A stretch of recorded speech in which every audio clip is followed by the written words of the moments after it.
correct? Yes. And review that footage, correct?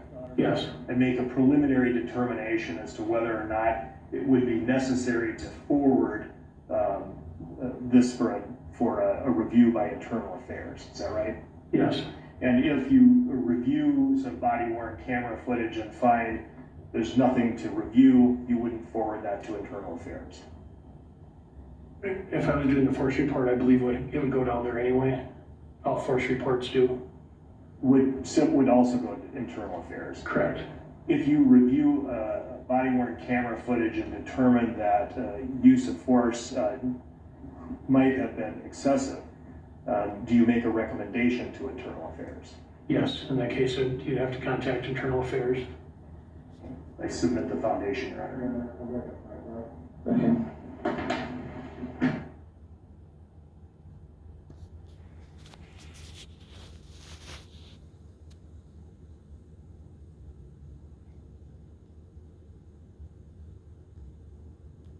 All right, they're doing another, what they call a sidebar, and reviewing some information with the judge to make a decision. They presumably will continue in the next minute or two, and we'll resume our special coverage, of course. But let's go back to Sarah Seidner as we're watching all of this unfold. Sarah, this is what, day 4 of this trial, right? It looks like they're resuming right now, so let's listen in.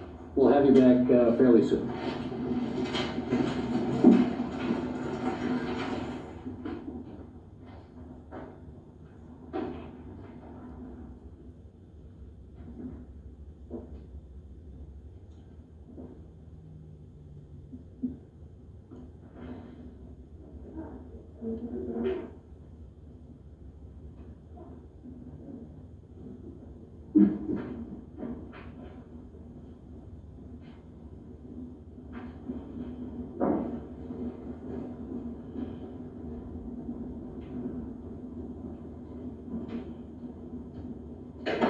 All right, we're outside the hearing. The jury, be seated, please.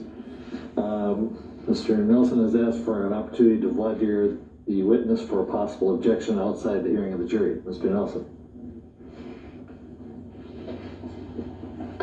Good afternoon, Sergeant Pfluger. Good afternoon, sir. So in the normal course of your duties as a police sergeant in reviewing the use of force, what you're describing is what you would normally do, correct? Yes. So if a use of force is reported to you by an officer, in those circumstances, this use of force review occurs by the shift supervisor, correct? Yes. And the shift supervisor would first and foremost report to the scene, correct? Yes.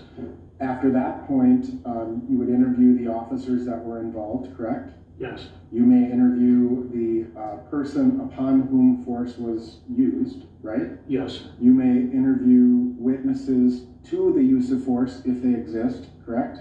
Yes. You may review body-worn cameras, other evidence, photographs, whatever else may be a part of that process, right? Yes. And it is much greater in it's a limited, but it's a bigger scope, right? Yes. When a use of force incident becomes a critical incident, however, does your role change? I would no longer do a use of force in a critical incident, nor would I do it if someone had suffered an injury if they were handcuffed. That goes up the chain then to lieutenant and internal affairs. Okay. So in certain circumstances, you would not be required to do that, right? Correct. And also, in addition, Your Honor, or Sergeant Pfluger, I apologize, you did not do any of that use of force review on May 25th of 2020, did you? No. You didn't speak with the officers in depth about what happened, correct?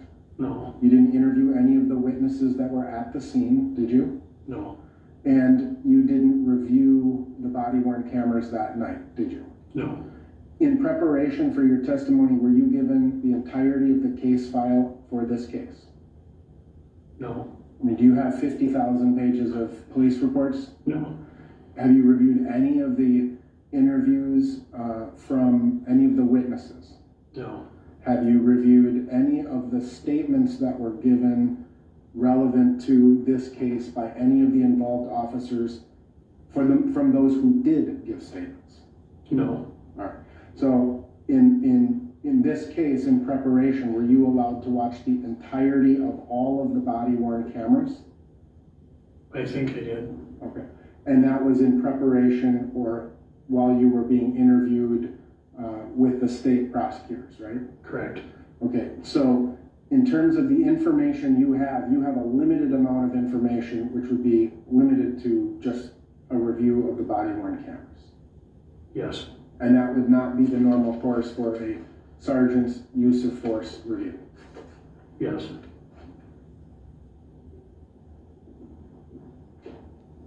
I'm still not clear as to who made the decision in this case, so, Mr. Swisher, I don't have very much of a foundation for who gave this opinion, or gave an opinion in this case. Could you follow up with?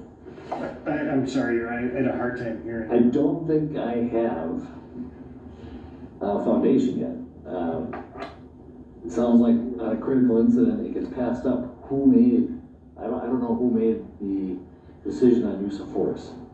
Well, there wasn't. Could you maybe inquire, see where? I can, Your Honor. I want to just clean up one part of the record first. In terms of reviewing the body-worn camera footage with the state, I think the question was state prosecutors. You didn't review them with the state prosecutors, but you have reviewed those with prosecutors. Is that correct? Correct. Like other prosecutors, not associated with this particular case. Right. Is that right? Yes. Now, to answer the court's question, in terms of whether or not you did a use of force review pursuant to the policy, in this particular case, you did not, correct? Correct. Right? You passed the scene along and followed the critical incident policy, per the critical incident guidelines. Is that right? Yes. However, in the course of your duties as a shift sergeant, you do force reviews. Is that right? Yes. You follow the policy in conducting supervisory force reviews. Yes. And if we could pull up the exhibit again, 222.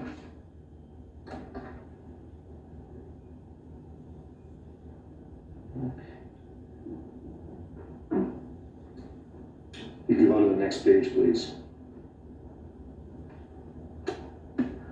In conducting a force review, if you could please call out Roman I.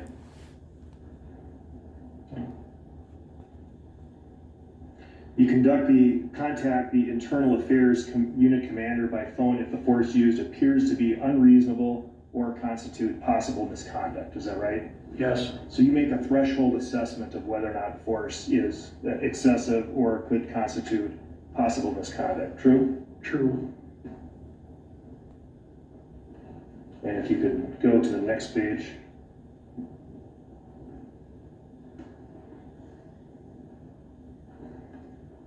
And call out B.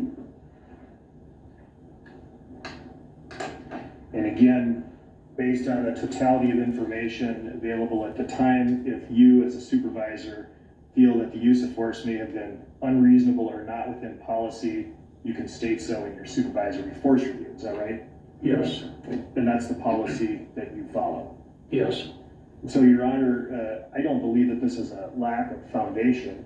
He has clearly qualified to give an opinion, and a limited opinion, that based on his preliminary review, as stated and disclosed, he believed that the restraint should have ended very shortly after Mr. Floyd was taken to the ground, handcuffed, and no longer resisting. And that's the sum and substance of the opinion I intend to offer.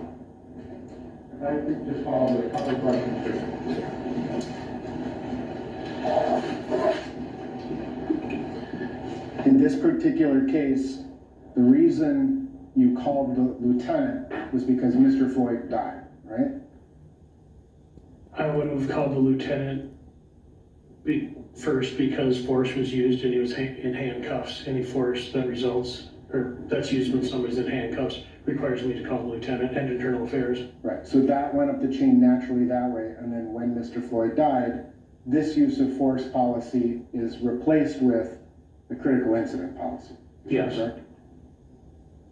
So, Your Honor, I guess the issue here is this is exactly what the motions in limine were designed to effectuate. This officer, Sergeant Kluger, did not make this determination.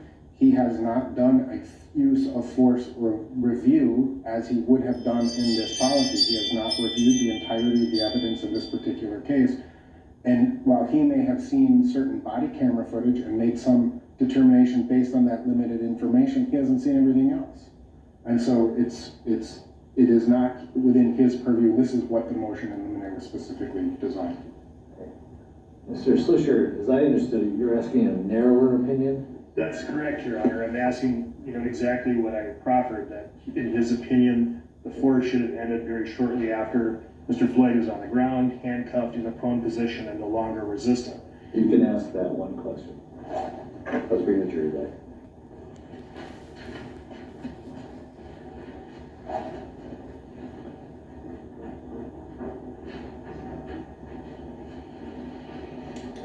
This is probably going to be our last witness. How long is that? Another one will halt. We could get him done in a half hour. Okay. Sure. Okay. We'll see how it goes.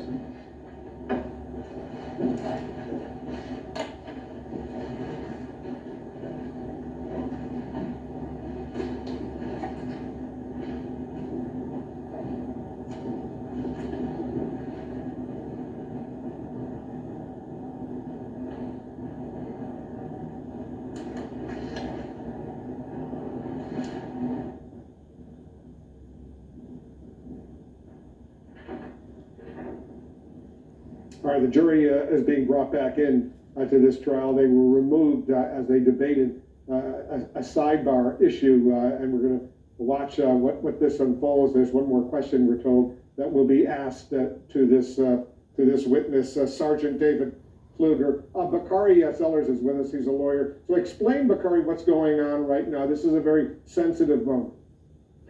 Yes, when you have matters of law, usually an attorney can stand up and make an objection based upon a matter of law. The jury will go out.